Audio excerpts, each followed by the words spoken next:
हम अभिज्ञान शाकुंतलम के षष्ठम अंक का अध्ययन कर रहे थे। पिछले वीडियो में हमने 27 पद्य तक के प्रसंग का अध्ययन किया था। आज के इस वीडियो में हम 28 से लेकर 32 तक के पद्य का अध्ययन करेंगे और षष्ठम अंक का यह हमारा अंतिम वीडियो है।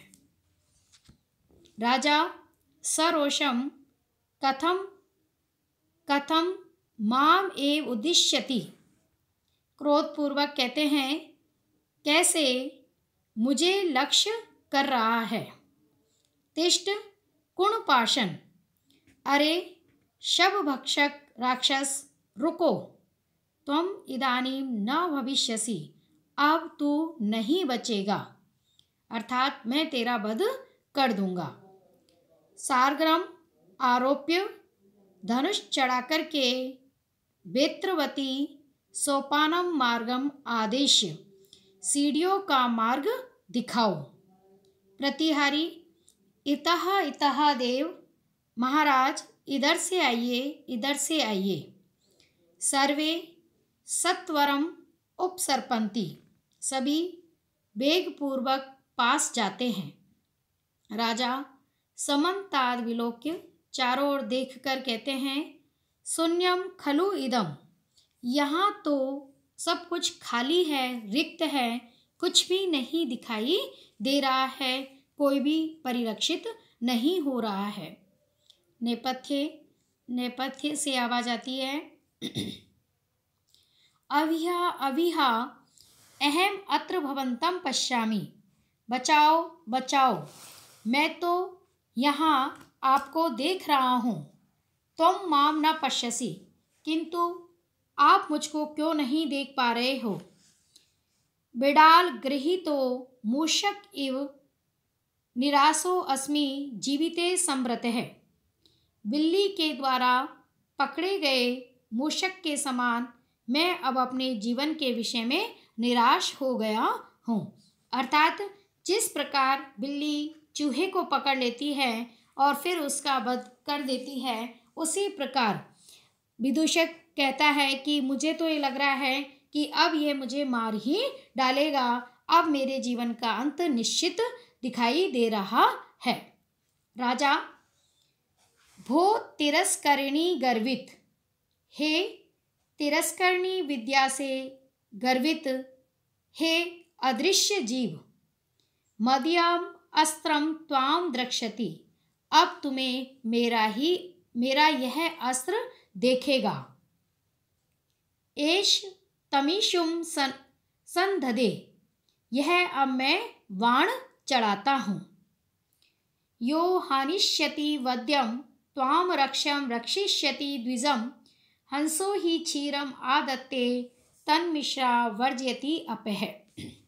राजा जब कोई उसे दिखाई नहीं देता है, किंतु अपने मित्र मांडव्य की जब वो आवाज़ सुनता है तो वह कहता है कि ये कौन अदृश्य जीव है, ये कौन अदृश्य शत्रु है जो मेरे मित्र को इस प्रकार प्रताड़ित कर रहा है। तो ठीक है, वह मुझे नहीं दिखाई दे रहा तो कोई बात नहीं, मेरा अस्त्र अब उसे देखेगा, अर्थात उसका अवश्य ही वध कर देगा। तो उसी संदर्भ में राजा अपने अस्त्र पर संधान करते हुए कहते हैं, अपने धनुष पर बाण चढ़ाते हुए कहते हैं यो हानिष्यति वद्यम, जो मेरा बाण है वह वद्यम, वध किए जाने योग्य, त्वाम तुमको हनिष्यति मार देगा, यह मेरा बाण वध के योग्य तुम्हें अवश्य ही मार देगा।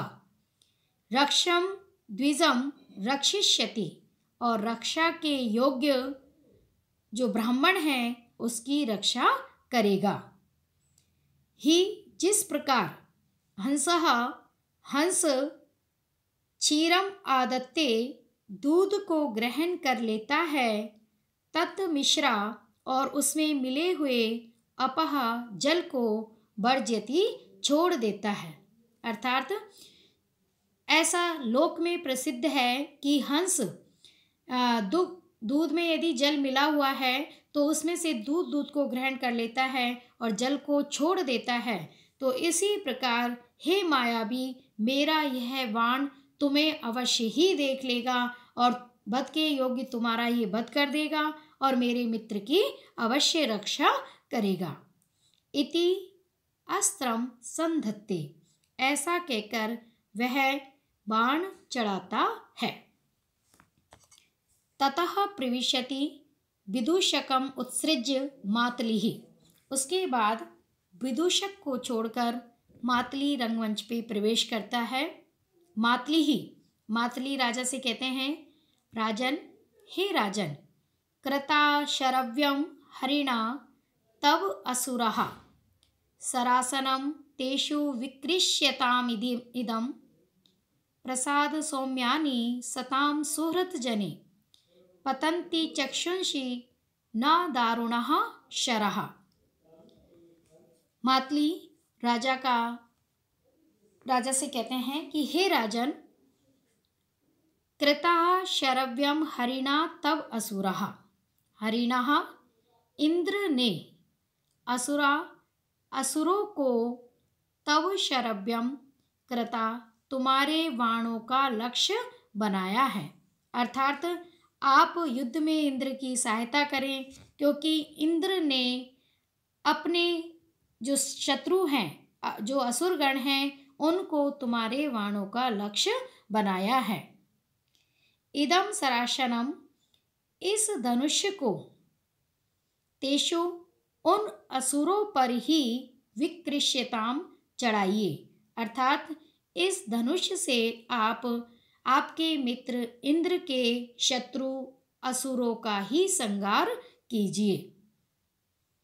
प्रसाद सौम्यानि सताम सुहृद जने पतन्ति चक्षुंषि न दारुणः शरः, सताम सज्जनों पर, सत्पुरुषों के, सुहृद जने अपने मित्र पर, प्रसाद सौम्यानि प्रसन्नता से, मनोहर सुंदर, चक्षुषि पतंती नेत्र पड़ते हैं, दारुणा शरा न कठोर बाण नहीं।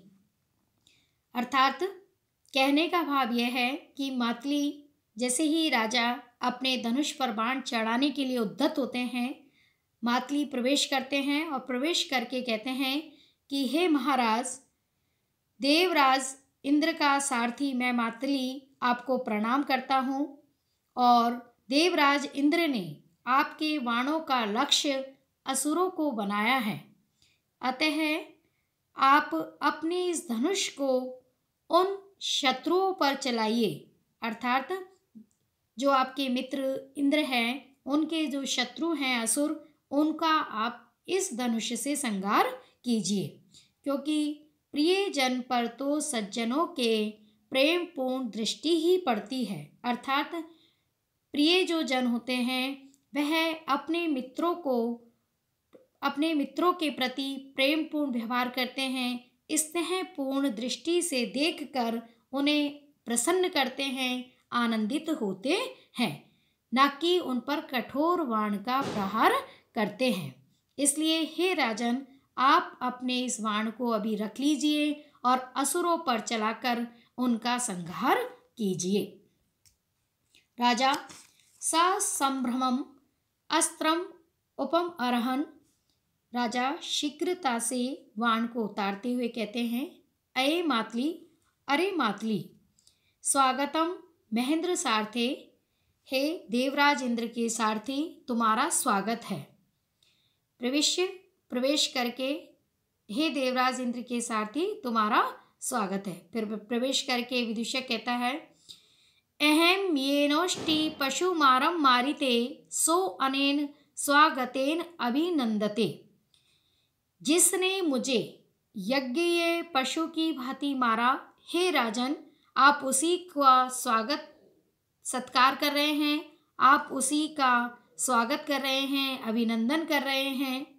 मातली कहते हैं, सस्मितम, मुस्कुराकर, आयुष्मान श्रूयताम यत अर्थम अस्मि हरिणा भवत सकाशम प्रेषितम, कि हे आयुष्मान, जिसके लिए इंद्र के द्वारा मुझे आपके पास भेजा गया है वह आप सुनिए।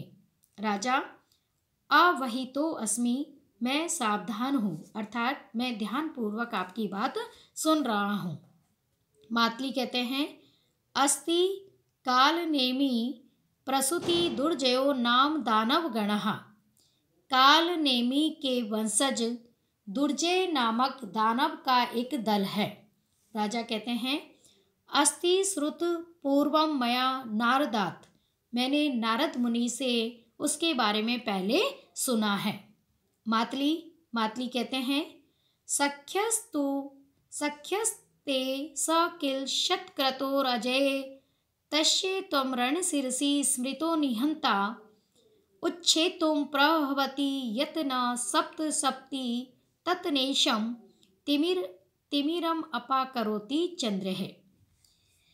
तो इस पद्य के अंतर्गत मातली महाराज दुष्यंत से कहते हैं कि हे राजन, स किल, निश्चय ही वह राक्षस गण ते सख्यो तुम्हारे मित्र इंद्र के द्वारा अजय है, अर्थात तुम्हारे मित्र इंद्र उसे नहीं जीत सकते हैं।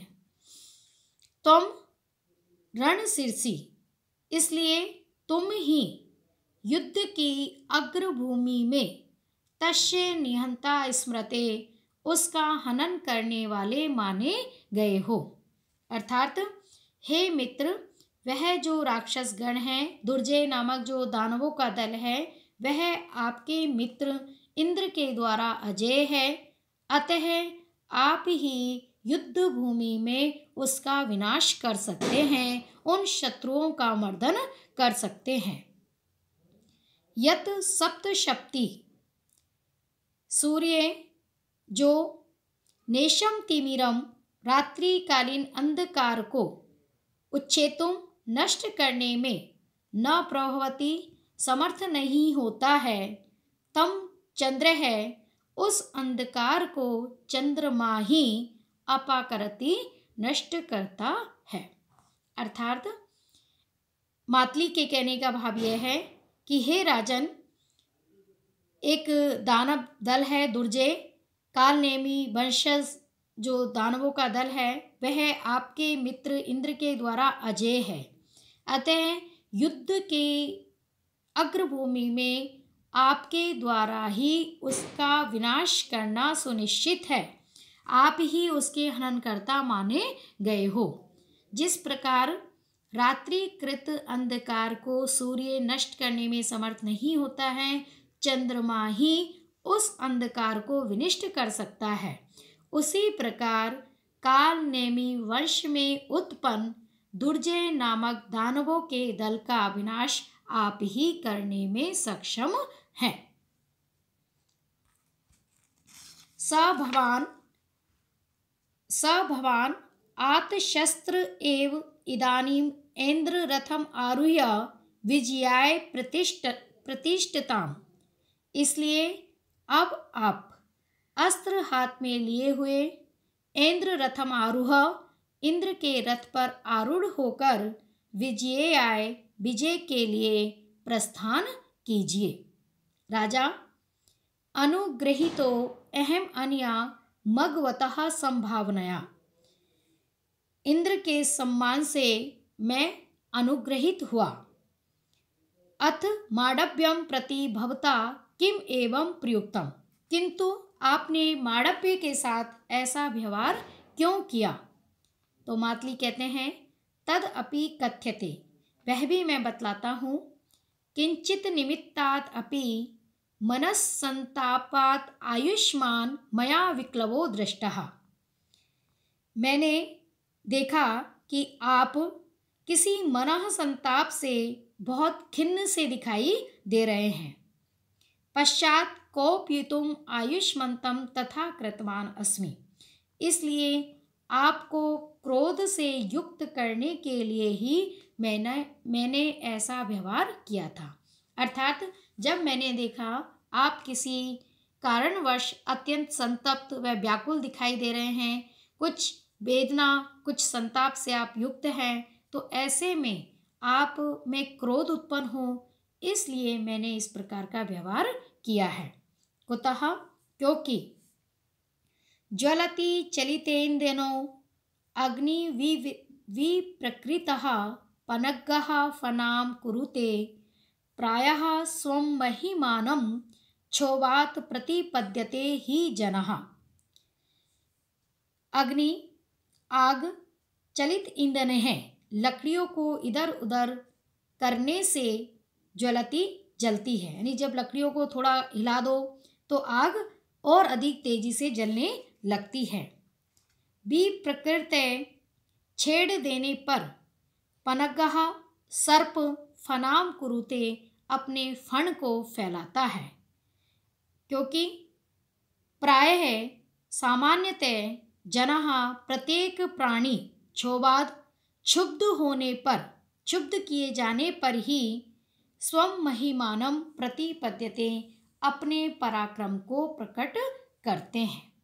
अर्थात मातली के कहने का भाव यह है कि आप किसी मानसिक संताप से ग्रस्त थे और ऐसे में पराक्रमपूर्ण व्यवहार करने के लिए आपको क्षुब्ध करना, आपके क्रोध को उद्दीप्त करना अनिवार्य था। इसीलिए मैंने मांडव्य पर इस प्रकार आक्रमण किया, उसे इस प्रकार आक्रांत किया। जिस प्रकार लकड़ियों को जब खिसकाया जाता है तो अग्नि प्रज्वलित हो जाती है, सर्प को जब छेड़ा जाता है तो फन फैलाने लगता है, उसी प्रकार एक सामान्य व्यक्ति भी क्षुब्ध किए जाने पर, क्रोधयुक्त किए जाने पर अपने पराक्रम को, अपनी शक्ति को प्रकट करने लगता है। तो इसीलिए मेरे द्वारा ये व्यवहार किया गया था। राजा जनांतिकम एक और मुंह करके कहते हैं, वयश अनतिक्रमण्यो दिवसपतेराज्ञः। हे मित्र, देवराज इंद्र की आज्ञा को नहीं टाला जा सकता। तद अत्र परिगतार्थ कृत्वा मदवचनात् अमात्य पिशुनम ब्रूहि। इसलिए ये सब समाचार अवगत कराकर अमात्य पिशुन से मेरी ओर से यह वचन कहना। त्वत्मति केवला तावत् परिपालयतु प्रजाः, अधिज्यम इदम अन्यस्मिन् कर्मणि व्यापृतम धनु। राजा विदूषक से कहते हैं कि हे मित्र, मेरी ओर से यह संदेश तुम जो मंत्री हैं, पिशुन, अमात्य जो पिशुन हैं, उनसे ये कहना। क्या कहना? उसका वर्णन इस पद्य में किया गया है कि केवल त्वत्मति, तुम्हारी ही बुद्धि तब तक प्रजा परिपालयतु, प्रजा का पालन पोषण करे, यावत, जब तक कि मैं इदम, इस अधिज्यम, प्रत्यंचा चढ़े हुए धनुष्य, जब तक कि मेरा प्रत्यंचा चढ़ा हुआ यह धनुष अन्यस्मिन् कर्मणि, अन्य कार्य में व्यापृतम, संलग्न है। राजा विदूषक के माध्यम से अमात्य पिशुन को ये संदेश भेजते हैं कि मंत्री महोदय से ये कहना कि जब तक वह अपने विवेकानुसार, अपनी बुद्धि के अनुसार प्रजा का पालन पोषण करे, जब तक कि मैं इंद्र की सहायता से लौटकर, इंद्र की सहायता कर वापिस लौटकर अपने राज्य में नहीं आता हूँ। क्योंकि अभी मेरा ये प्रत्यंचा चढ़ा हुआ जो धनुष है वह दानवों के वध के कार्य में संलग्न है। इसलिए जब तक मैं लौटकर नहीं आता हूँ, तब तक आप अपने बुद्धि चातुर्य से प्रजा का पालन पोषण करें। यह संदेश विदूषक के माध्यम से राजा अपने मंत्री पिशुन के पास पहुंचाते हैं। विदूषक कहता है, यद भवान आज्ञाप्यति, जैसी महाराज आपकी आज्ञा, इति निष्क्रांतः, ऐसा कहकर वह चला जाता है। मातली आयुष्मान रथम आरूह्यते, हे चिरंजीव, आप रथ पर आरूढ़ होइए। राजा रथा अधिरोहणम नाट्यति, राजा रथ पर बैठने का अभिनय करते हैं। इति निष्क्रांतः सर्वे, और ये कहकर फिर सब निकल जाते हैं। और इसी के साथ ये षष्ठम अंक यहाँ पर समाप्त होता है। आज का वीडियो हम यहीं पर समाप्त करते हैं। अगले वीडियो में हम सप्तम अंक का अध्ययन करेंगे। तब तक के लिए आप सभी का धन्यवाद।